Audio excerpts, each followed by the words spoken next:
Brought to you by Techno Camon 30 series.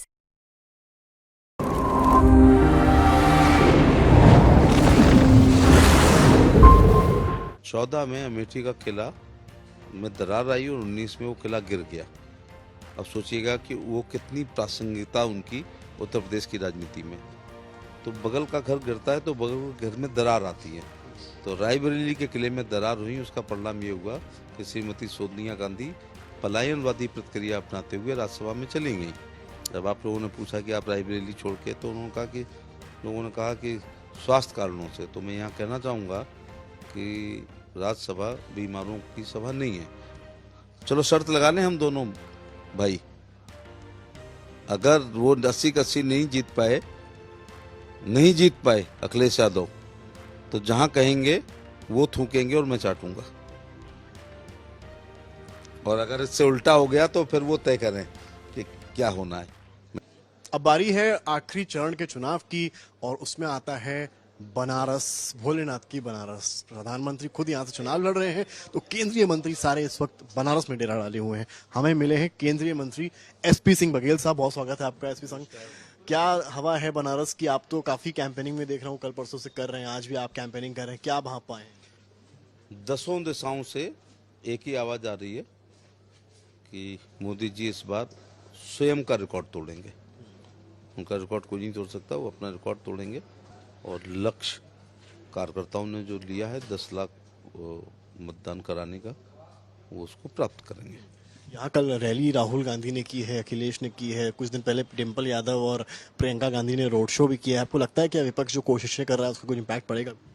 Priyanka Gandhi जब राजनीति में आई तो उनका हवाई जहाज दिल्ली छोड़ के सीधे फुर्सतगंज हवाई अड्डे पे उतरता था और अपनी माँ और अपने भाई के लिए करती थी। 14 में अमेठी का किला में दरार आई और 19 में वो किला गिर गया। अब सोचिएगा कि वो कितनी प्रासंगिकता उनकी उत्तर प्रदेश की राजनीति में। पिक एंड चूज वाली परंपरागत, अपना गढ़, अपनी पैतृक, अपनी ऐतिहासिक अमेठी लोकसभा को उन्होंने चुना और वहाँ वो अपने भाई को जीत नहीं दिला पाई। इसलिए आगरा वागरा की तरफ तो रुख ही नहीं कर रहे हैं। तो ठीक है। नंबर 2 बात, जब अमेठी का किला गिरा 19 में, तो बगल का घर गिरता है तो बगल के घर में दरार आती है।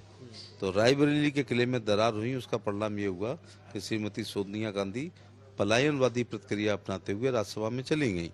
जब आप लोगों ने पूछा कि आप रायबरेली छोड़ के, तो लोगों ने कहा कि स्वास्थ्य कारणों से। तो मैं यहाँ कहना चाहूँगा कि राज्यसभा बीमारों की सभा नहीं है। नंबर 2 बात है, हमारे जैसे लोग तो रोज क्षेत्र में जाते हैं, इसलिए स्वास्थ्य खराब होने की वजह से हो सकता है कि कभी स्वास्थ्य खराब हो तो हम लोग चुनाव ना लड़ें। लेकिन ये तो वैसे ही साल में 2 बार जाते हैं, तो वो स्वास्थ्य कारण नहीं था। अमेठी के किले गिरने से जो रायबरेली के किले में दरार आई, उसकी वजह से सोनिया गांधी राज्यसभा में गई।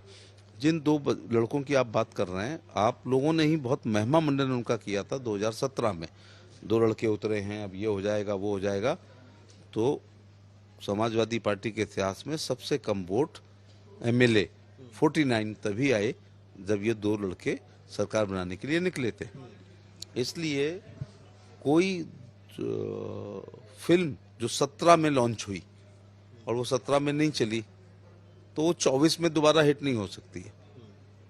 और इस दौरान ये और डेंट हो गए, तो इस जोड़ी को कोई गंभीरता से नहीं ले रहा। इतिहास गवाह है कि 17 में जब ये लोग आए थे तो हमारे माथे पे थोड़ी सी चिंता की लकीरें आई थी।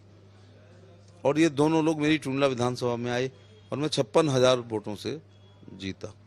तो कहने का मतलब है ये जोड़ी प्रासंगिक नहीं है। और चाणक्य जी ने बहुत साल पहले कहा था कि यदि कोई राजा बहुत लोकप्रिय होगा, जैसे नरेंद्र मोदी जी हैं, तो क्या करेंगे फिर विपक्ष? दुश्मन का दुश्मन हमारे दोस्त के सिद्धांत पर दुर्लभ संधियां अथवा दुर्लभ गठबंधन होंगे। ऐसा ही इंडी का गठबंधन मौका प्रस्त है, इसलिए जनता इसको गंभीरता से नहीं ले रही। फिल्म की बात की कि फिल्म आई और फ्लॉप हो गई। फिल्म तो आई है, एक बार फिर से एक बार स्टोरी लाइन थोड़ी चेंज हो गई है। इस बार वो रिजर्वेशन की बात कर रहे हैं, इस बार वो बात कर रहे हैं कि संविधान खतरे में है। आप कैसे देखते हैं? सलीम जावेद की भी सारी फिल्में हिट नहीं हुई थी, चाहे जितने अच्छे स्क्रिप्ट राइटर हो रहे हों। तो स्क्रिप्ट थोड़ी सी बदली है, लेकिन उसके पीछे हिडन एजेंडा है। जहां तक संविधान का खतरे की बात राहुल गांधी के जब मुंह से निकलती है, तो अट्टहास करने का मन करता है मेरा। क्यों? क्योंकि पता नहीं उनका जन्म हुआ था या नहीं हुआ था, तब मेरा हो चुका था, मैं 14 साल का था। इस देश में उनकी दादी ने एक चुनाव लड़ा रायबरेली, राजनारायण जी उनके सामने लड़े, उन्होंने एक रिट पिटीशन किया, रिट पिटीशन में रायबरेली का चुनाव बोगस माना गया, तो प्रधानमंत्री सिर्फ जानी चाहिए थी, तो उन्होंने आपातकाल लगाया और संविधान का जितना नुकसान कर सकते थे, छेड़छाड़ कर सकते थे, वो आपातकाल में। विचार अभिव्यक्ति की स्वतंत्रता समाप्त हो गई, आपकी प्रेस पे सेंसरशिप हो गई और हम जैसे लोग जेल में भेजे गए। मेरे गांव का के पास का एक इक्के वाला था, तांगे वाला था, जरा बहुत मौजी था, तो उसने थाने के सामने से निकलते हुए कहा, चल मेरी घोड़ी इंदिरा की चाल, तो उसको DIR में 19 महीने इनकी दादी ने बंद किया था। तो उनके मुंह से संविधान को खतरा जरा भी नहीं अच्छा लगता है। जब मोदी जी ने, अमित शाह जी ने और नड्डा जी ने, विचार परवार ने भी जब पब्लिकली कह दिया कि इस देश के संविधान को कोई माइका लाल छू नहीं सकता, छेड़ नहीं सकता और आरक्षण को कोई खत्म नहीं कर सकता है, तो ये एक अफवाह है और उस पर लोग ध्यान ना दें। अखिलेश यादव कह रहे हैं कि यूपी में 80 के 80 सीट हम लोग जीतने जा रहे हैं। एक बार वो कहते हैं बनारस में जो है मुकाबला है, क्योटो बोलते हैं उसको, कहते हैं वो मुकाबला फंसा हुआ है, लेकिन अब वो कह रहे हैं कि 80 के 80 हम जीत रहे हैं। अगर अखिलेश यादव ये कह रहे हैं कि 80 की 80 सीटें जीत रहे हैं, तो इस शताब्दी का एक जिम्मेदार नेता का सबसे बड़ा गैर जिम्मेदाराना ये बयान है। And this is the joke of the century. चलो शर्त लगा लें हम दोनों भाई, अगर वो 80 का 80 नहीं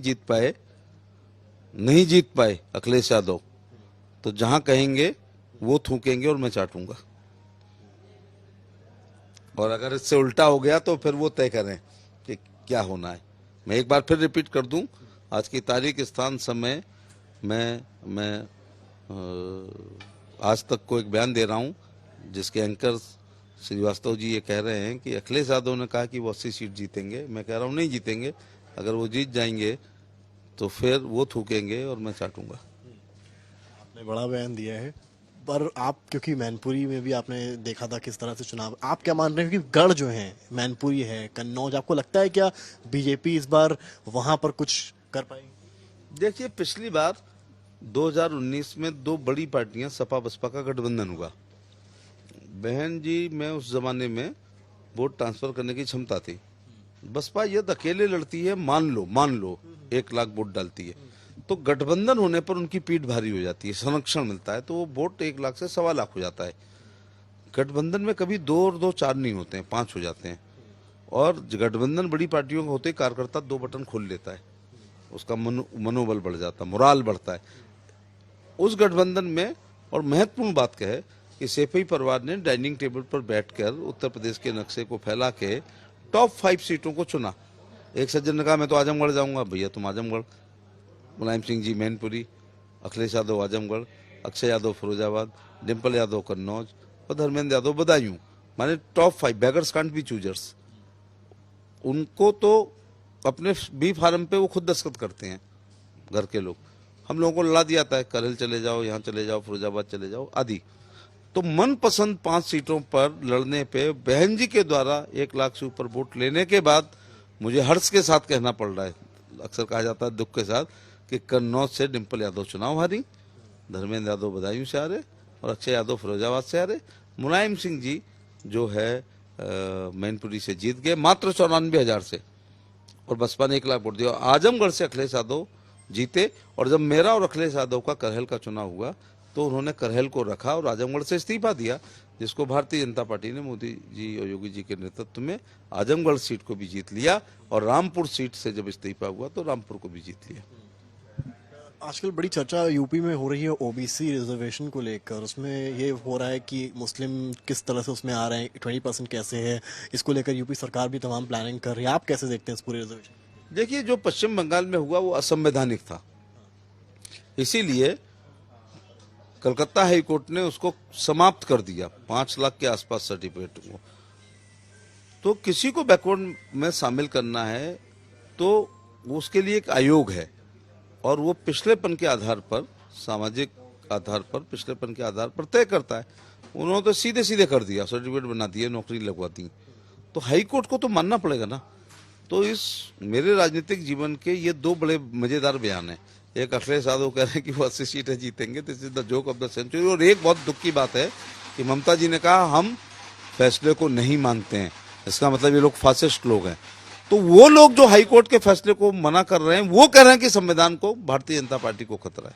अब इससे ज्यादा मैं सिद्ध नहीं कर सकता उदाहरण देके। चलिए सर, बहुत बहुत शुक्रिया समय देने के लिए। तो ये थे हमारे साथ SP Singh Baghel, union minister हैं, और तमाम बातें की चैलेंज दिया है अखिलेश यादव को कि वो उन्होंने जो बयान दिया है उसको साबित करें, और उसके बाद जो उन्होंने कहा वो आपने सुना। कैमरामैन गौरव के साथ समर्थ श्रीवास्तव, वाराणसी आज तक।